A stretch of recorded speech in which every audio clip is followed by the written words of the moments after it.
ओम श्री परमात्मने नमः। अथ अष्टादश अध्याय मुख्य सन्यास योग। श्लोक 61। ईश्वरः सर्वभूतानां हृदयेऽर्जुन तिष्ठति भ्रामयन् सर्वभूतानि यन्त्रारूढानि मायया।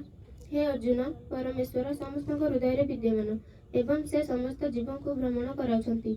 जीवगण भौतिक शक्ति निर्मित एक यंत्र उपर आरोहण करी भ्रमण कला परि ए माया जगत भ्रमण करुछन्ति। भावार्थ, अर्जुन सर्वज्ञ बा परम ज्ञाता नुहति। से जो निष्पत्ति ग्रहण करछन्ति अर्थात युद्ध करिबा बा न करिबा निष्पत्ति तांकर शांत विचार बुद्धि मध्य आबद्ध। भगवान श्रीकृष्ण उपदेश देले जे जीव सर्वेसर्वा नुहे।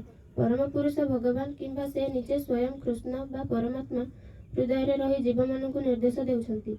शरीर परिवर्तन कला परे जीव तार गत कर्म सब भूली जाए, किंतु परमात्मा जे कि भूत भविष्यत और वर्तमान कथा जानती जीवर हृदय तार कार्यकलापर साक्षी स्वरूप रहती।